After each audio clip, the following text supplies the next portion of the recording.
Let me invite Jonathan to speak first. Jonathan has been on this synod for, I think, 33 years. So I'm not sure whether that's a record, but Jonathan, go ahead. I will take much of your time, but what I genuinely want to say to everybody on Synod is an enormous thank you, first and foremost, for electing me 5 times in a row to General Synod. In many of the votes, you elected me on the first round. And I want to tell you how affirming and confidence building that was, to know you have the support of your peers. I hope that I have represented the Diocese of Nevmesby and Ipswich to Synod effectively. I've tried my best to tell you what they're trying to do. And it's been, I have to say, a very positive and happy time in my life. I was able to be involved in 3 major projects, which have had lasting significance in the Church's life, for which I'm very grateful. And I worked with some wonderful people, many of whom came from the diocese: Tony Redmond, Richard Simmons, John Cox, and Cedric Catton in particular. That was a very happy time, and all the other times were happy. The second thing I want to give thanks for is also when you elected me to the chair of the House of Clergy, and also to the selection panels for the last 2 bishops. So I'm afraid to say, if you're unhappy with the senior staff, to some extent it's my fault, so which I apologise.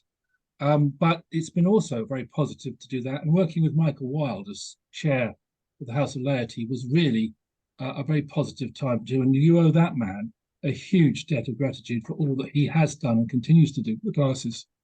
And finally, I want to say a big thank you to Thingo Deanery over the years, because particularly their support when we did the 5 Passion plays a few years ago, they were wonderful occasions, and somewhere between 2,500 and 3,500 people attended, according to the police figures, and they were wonderful celebrations of what Christ did for us all. So I can look back on my 33 years at Christchurch with tremendous satisfaction and knowledge of his blessing. And I also want to say, having served on the Diocese Commission for 7 years, I can say with confidence that there's no other diocese that I would rather be in than this one.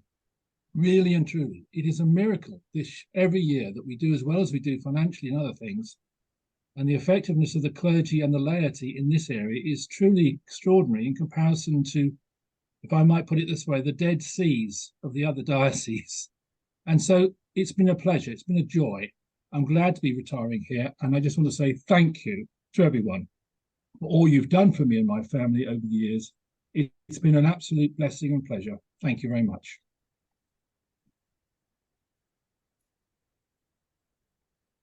Jonathan, thank you. I want to, it was slightly unnerving seeing the rhinoceros appear over your shoulder just then. I wanted to talk this morning for a few minutes about people chiefly, and some specific people who enable and contribute to our life and mission as a diocese. And first, I want to add my appreciation to Jonathan. Jonathan was chair of the House of Clergy and a member of General Synod when I arrived in this diocese. And I'm immensely grateful to him for his wisdom, counsel, and his pastoral care of me. Our regular meetings enabled me to steer my early course in this new role for me, and our continued contact has for me always been a source of refreshment and joy. Jonathan, thank you. We all wish you and Jane well in your retirement, and I'm especially grateful that you're remaining in Suffolk and moving just to Thurston. I also want to express our gratitude and wish a fond farewell to Carol Mansell from More Hallows, Ipswich, and Philip Merry from Walsham et al., who retired respectively in July and August. They've both lived ministries of faithfulness and compassion, and I'm hugely grateful to them for their service and their example. And to welcomes, I want to welcome Sabrina Crooks as Bishop's nominee to this body. Sabrina has been co-opted onto Bishop's Council, on which she has quickly made an impact with her wisdom, incisive analysis, and her passion for the Church to be welcoming for all. So we welcome you too to this body, Sabrina. Fifthly, and it is fifthly, I'm thrilled to let you know that Edward Creasy and I have invited Gary Peverley to assume the substantive post as Diocesan Secretary, which he's graciously agreed to do, and this took effect yesterday. Gary's been stalwart as acting Diocesan Secretary, helping us through some recent tricky waters and ensuring stability and continuity in the Diocesan Office's operations to serve the parishes and congregations of this diocese. Gary has more than demonstrated his capacity for this challenging role. Edward and I are very grateful to him, as indeed I imagine we all are, for the work he has undertaken in this past several months. And we are looking forward to continuing to work together on what will undoubtedly feel to Gary as a rather more secure basis than it seemed hitherto. So thank you, Gary.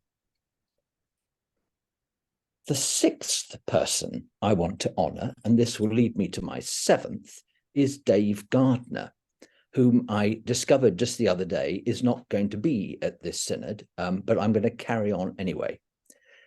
Dave has served as Director of Mission since 2012 and Director of Mission and Ministry since 2017.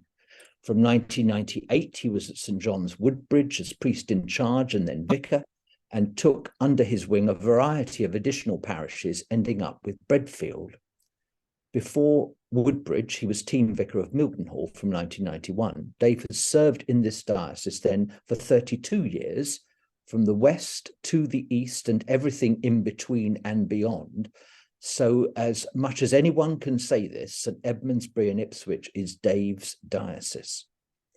In his time as Director of Mission, he's developed and then sustained our engagement with the vision of growing in God, and by keeping that as a steady aim and purpose, has helped us develop our mission and ministry without an undue proliferation of exhausting initiatives. He's worked hard with his team to foster lay ministry as well as ordained, and developed in recent years a great array of training programs. He's worked with rural churches through the Germinate programme and has helped us plan for engagement with new housing developments.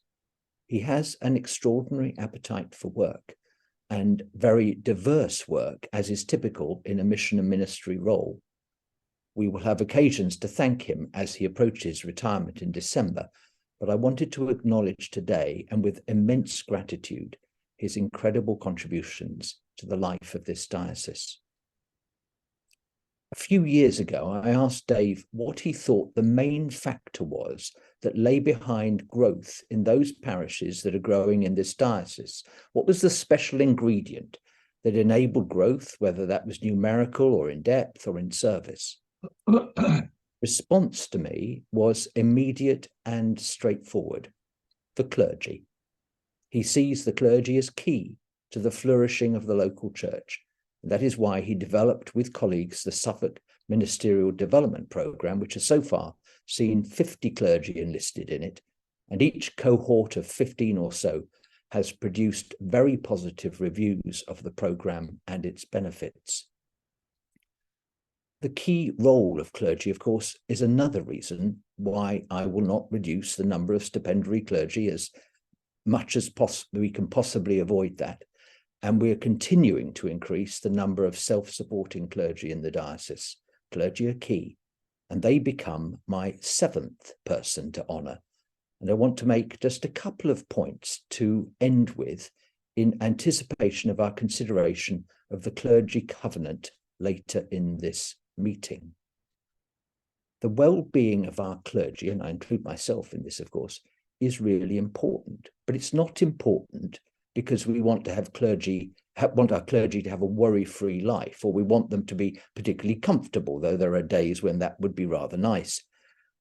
I want to highlight one dimension of well-being that I believe it is key to address, and then the core reason why I believe we need to be attending and continuing to attend to their care. Making provision and paying attention to the well-being of the clergy means making sure our structures and organisation are supportive, that the organisation and its processes of the diocese and the wider Church of England support and do not undermine or demoralize clergy. And let me identify one particular dimension of this. Every ordained person in the church has a deep and passionate sense of being called to this particular ministry, as many, many others among us do to a variety of other callings in the church and in the wider world. And one of the challenges to the well-being of clergy is when the expectations of what they believe they are called to be about is at odds with what the institution, or indeed wider society, is deliberately or unwittingly telling them they are meant to be about. Now, that's not to say that clergy should be left alone to their own devices, but it is to say that if you are trying to serve in a context where you sense that others, maybe the wider church, maybe your own PCC, seem to be wanting something different from what you believe you are about, then that tension between what you believe and what you feel is expected brings stress, and it has to be resolved. It can be resolved, usually through conversation, and the two expectations brought into dialogue with one another. But if they are kept apart, aggravation, stress, and alienation can ensue. But the main point I want to raise is that we attend to the well-being of clergy because at the heart of it, we are expecting clergy to live sacrificial lives. Because at the heart of ordained ministry, they are participating in the ministry of Christ, which is to live close to the cross. If they are to serve the church and the world, if they are to show and share the love of Christ, if they are to proclaim the gospel in season and out of season, and enable the rest of us to do so, they will be caught up in the tangles and struggles of sin, of evil, of pain and suffering, of conflict, of anguish and grief, and carry all that because that is what Christ's ministry is about. We attend to their well-being so that they can do that they can live close to the cross, and they can take on the burdens of parishioners of the world and offer them up to our Lord for healing, for forgiveness, for reconciliation, for transformation. That is what they do when they preach, when they preside at the Eucharist, when they visit the sick, when they respond to the needs of the poor, when they challenge injustice, when they proclaim Christ in a society that does not know him. And that is what they do when they enable and encourage each one of us to do likewise. At the heart of all the dimensions of clergy well-being is their spiritual well-being. Every ordinand, in the words of the ordination service, declares themselves to be fully determined by the grace of God to devote themselves wholly to his service, so that they daily follow the rule and teaching of our Lord and grow into his likeness. And growing into his likeness means living close to the cross, helping people move from death to life. The ordination services remind us you cannot bear the weight of this calling in your own strength, but only by the grace and power of God. So it's incumbent upon the clergy to have the time and space to do that. Time for prayer, time for study and reflection, time for retreat. After morning prayer, I take 2 hours for prayer and reading each day. I don't manage that every day, but I generally manage it 3 days a week, maybe 2. It makes all the difference. So please, please, please enable your clergy, and clergy enable and support one another to make the time that is right for you and place it at the center of your lives, for then Christ will be at the center and you will indeed grow into his likeness. Thank you.